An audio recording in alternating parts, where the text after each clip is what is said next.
Assalamualaikum warahmatullahi wabarakatuh. Alhamdulillahi allazi qail laqad kana lakum fi Rasulillah uswatun hasanah. Wassalatu wassalamu sayyidina Muhammad qail man kana akhiru qawlihi la ilaha dakhala jannah wa ala alihi wa ashabihi wa tabi'ihi wa man tabi'ahu wa hudan. Tajuk tausiah saya berkongsi ilmu pada kali ini supaya kita mengenangkan jasa ibu kita. Alhamdulillah kita semuanya ini mempunyai ibu. Walaupun ada ibu yang telah meninggalkan kita, yang tidak kembali lagi, masih ada juga ibu yang bersama-sama dengan kita. Kadang-kadang ada ibu itu yang sudah tua, ada ibu yang masih muda, bahkan ada ibu yang kadang-kadang sebanding dengan usia kita. Walau bagaimanapun, itu adalah ibu kita yang semestinya kita kenangkan jasa yang sangat banyak, jasa ibu kita itu. Bayangkan saja semasa ibu kita mengandungkan kita, kadang-kadang sampai 9 bulan lebih. Kemudian ibu kita jugalah yang menyusukan kita, ibu kita jugalah yang melayani kita, melayani makan dan minum kita. Dengan kata lain, jasa ibu tidak ada tandingan dan bandingannya. Sempena Hari Ibu pada tahun 2020 ini, itulah tajuk yang saya sampaikan supaya kita sama-sama mengenangkan jasa ibu kita itu. Sebagai contoh, seorang pemuda ini sangat sayang kepada ibunya. Kemana saja ibunya itu didukungnya. Satu kali dibawanya ibu itu ke Ka'bah untuk tawaf, itu pun didukungnya juga mengelilingi Ka'bah. Kemudian pemuda ini datang kepada Nabi, mengatakan, "Ya Rasulullah, saya sangat sayang kepada ibu saya dan kemana saja dia pergi saya dukung. Adakah itu sudah cukup membalas jasa ibu saya?" Kata Nabi, "Tidak. Dulu ibu kamu mendukung kamu itu atau menggendong kamu itu adalah dengan kasih sayangnya. Takut kali dia kamu jatuh dan sebagainya itu. Tetapi kebanyakan pula bahwa ibu ini yang sudah sangat tua, sampai kadang-kadang kepada lali, kalau bahasa kampungnya jawal atau pikun. Kalau sudah ibu sampai yang begitu tuh, macam-macam lah ulahnya. Kadang-kadang najis, tak tentu tempat dibuangnya, muntah dan sebagainya itu. Kalau sudah sampai ibu kamu yang demikian itu, kamu tentu saja mudah-mudahan ibu ini cepat matinya, supaya jangan banyak dosa kami. Itulah lain kali bahwa kasih sayang ibu kamu dengan masa kamu kecil dan sesudah ibu kamu sampai begitu yang tua. Itu sudah satu kepastian. Kalau masa kita, ibu kita masih muda lagi, alhamdulillah boleh bersama dengan kita. Kalau sudah tua, kadang-kadang itulah yang jadi masalah. Begitu juga dalam tajuk saya ini, suka juga saya mengkongsikan bahwa dalam Islam ini ada dikatakan jihad. Islam ini memang ada melakukan solat, wajib solat, puasa, zakat dan sebagainya. Tetapi pemuncak dalam Islam ini adalah jihad fisabilillah, yaitu berjuang untuk membela agama Allah dan berjuang untuk menegakkan agama Allah. Sebagai contoh, seorang pemuda juga datang kepada Nabi mengatakan bahawa, "Ya Rasulullah, saya ikutlah berjuang untuk menegakkan agama Allah ini atau membela agama Allah ini." Nabi tanya, "Masih adakah ibumu? Halaka min ummin?" Adakah kamu masih mempunyai ibu? Kata pemuda itu, "Na'am." Betul, ada, masih ada. Kata Nabi, "Fa'alzamha." Maksudnya, jagalah ibu kamu itu. "Fal jannata tahta rijliha." Surga itu terletaknya di bawah kaki ibu kamu itulah. Itulah dalam hadis Ibnu Majah yang mengatakan. Kemudian di dalam hadis sahih juga disebutkan bahawa ada seorang laki-laki bertanya kepada Nabi, "Kepada siapakah saya untuk membuat kebaikan?" Kata Nabi, "Qala ummuka," kepada ibu engkau. "Summaman," kemudian kepada siapa lagi? Qala, berkata Nabi lagi, "Ummuka," kepada ibu engkau. Bertanya laki-laki itu lagi, "Summaman," kepada siapa lagi? Qala abuka, kepada ibu engkau. Di sini dalam hadis ini nampaknya bahawa bagaimana jasa ibu itu memang banyak, tak dapat kita balas, sampai 3 kali dibandingkan 1 kali bapa, 3 kali kepada ibu untuk membuat kebaikan. Bahkan ada dalam satu hadis lagi dari Lami, "Iza da'aka abawaka, ajib ummaka." Maksudnya, apabila serentak ibu dan bapa kamu memanggil engkau, kata Nabi, jawab dulu ibu engkau. Palingkan muka kamu kepada ibu engkau. Katakan umpamanya, "Ya, ada apa ibu?" Kemudian berwahal kepada bapa. Menunjukkan ibu ini adalah sangat banyak jasanya, tak dapat kita balas. Sebagai contoh juga, di sini saya kongsikan bahawa kisah Alqamah, di mana Alqamah ini masa mudanya sangat sayang kepada ibunya, dan ketepatan pula bapaknya sudah meninggal. Tetapi dia ikut juga berjuang bersama-sama dengan Nabi. Banyaklah batang tubuhnya itu luka-luka akibat kena panah, kena pedang dan sebagainya. Satu kali ibunya berkata dengan dia, "Wahai Alqamah, wahai anakku, baguslah engkau kahwin." Kata Alqamah, "Kalau sudah begitu," kata ibu, "tak mengapa." Dia begitulah, tidak mau membantah kepada ibunya itu. "Kepada siapa engkau mau kahwin, wahai Alqamah?" "Saya tak ada pilihan, wahai ibu," terpulang kepada ibu. Kesimpulannya, kawinlah Alqamah ini. Tapi pada satu kali sesudah dia kawin, biasanya sebelum dia kawin, apa saja yang dimakannya bersama-sama dengan kawannya, dibelikannya juga untuk ibunya. Begitu juga apabila dia mengganti pakaiannya, dibelikan juga pakaiannya untuk ibunya itu juga.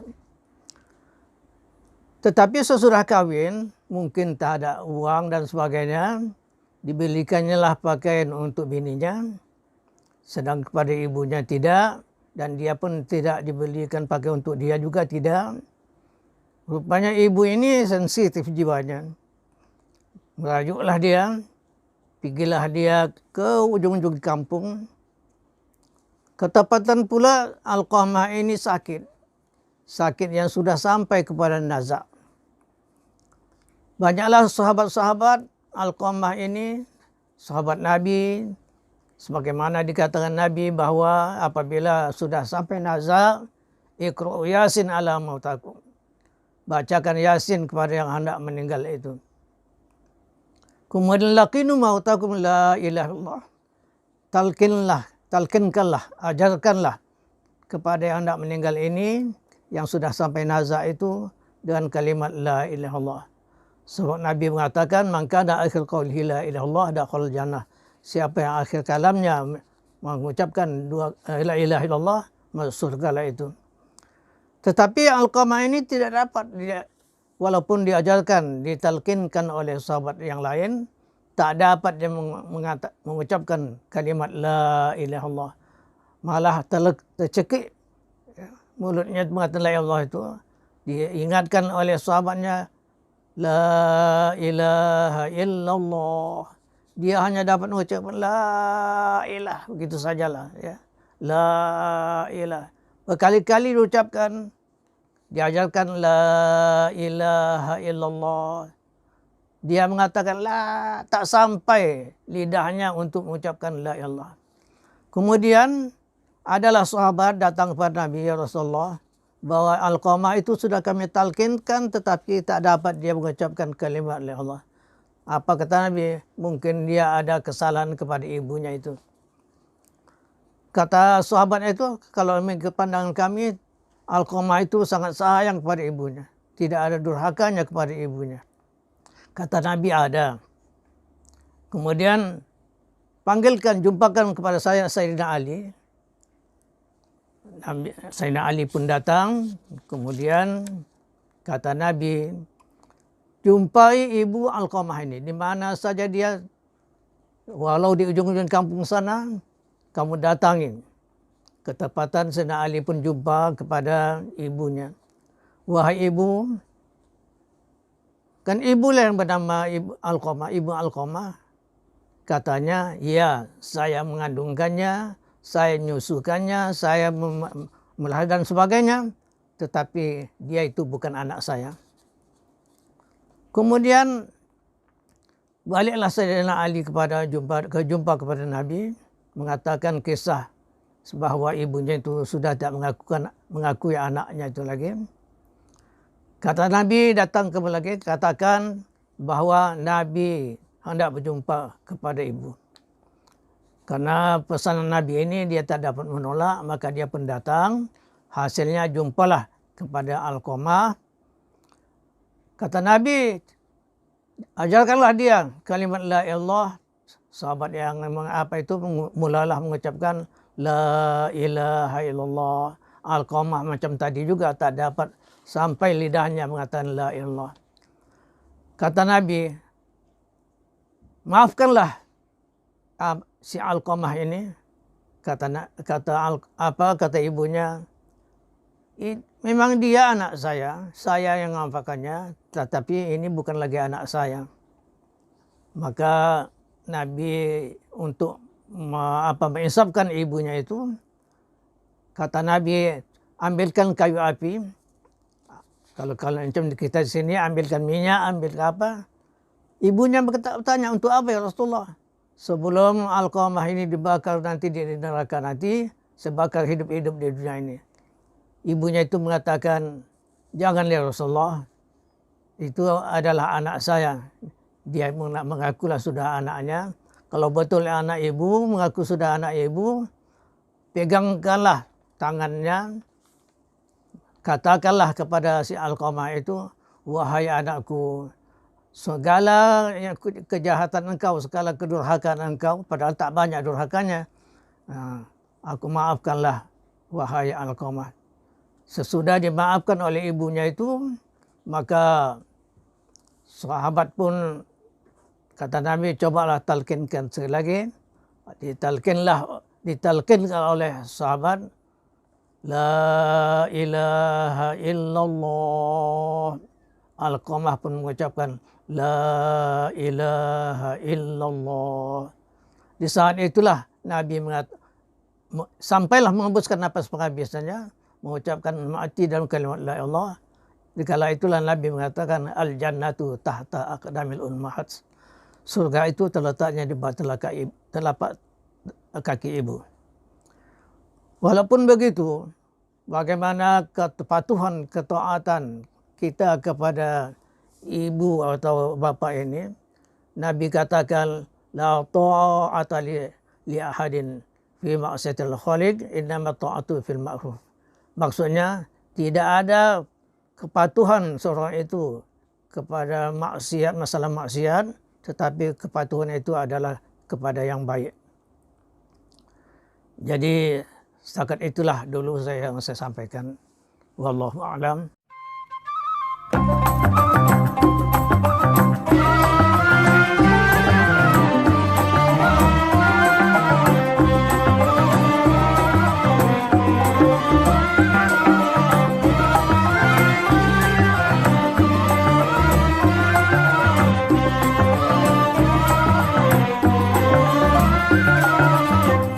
Mari kita sejenak mengingat kasih ibu bapa yang tiada terkira.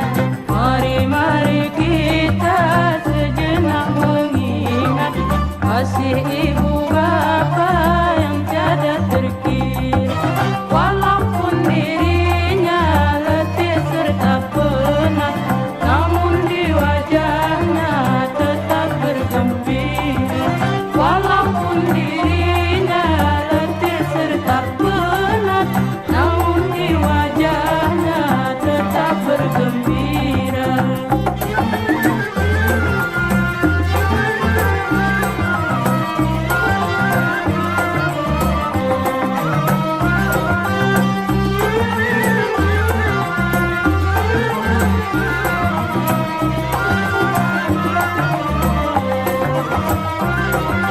Cobalah bayangkan kasih ibu bapa yang mengasuh kita petang dan pagi.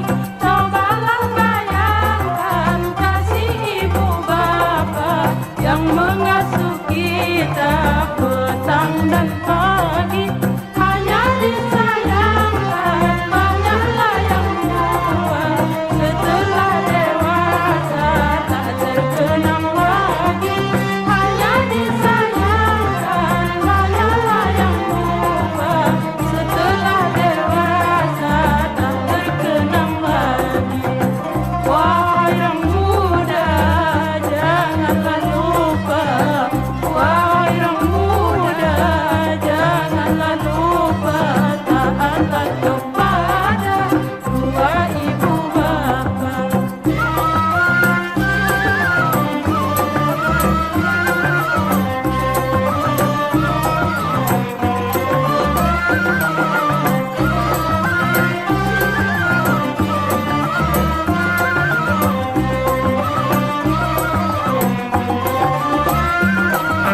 Jangan Anda kan menjadi anak yang durhaka pada ibu bapa. Jangan Anda kan menjadi anak yang durhaka pada ibu bapa. Balasan di dunia dah banyak terjadi, berbagai derita yang datang menimpa.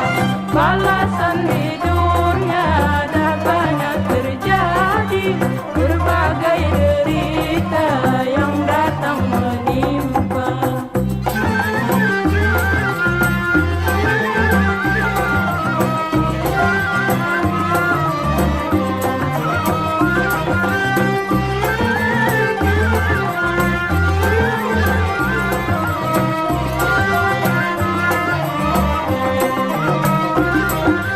Bila ibu bapa telah dibawa pergi menuju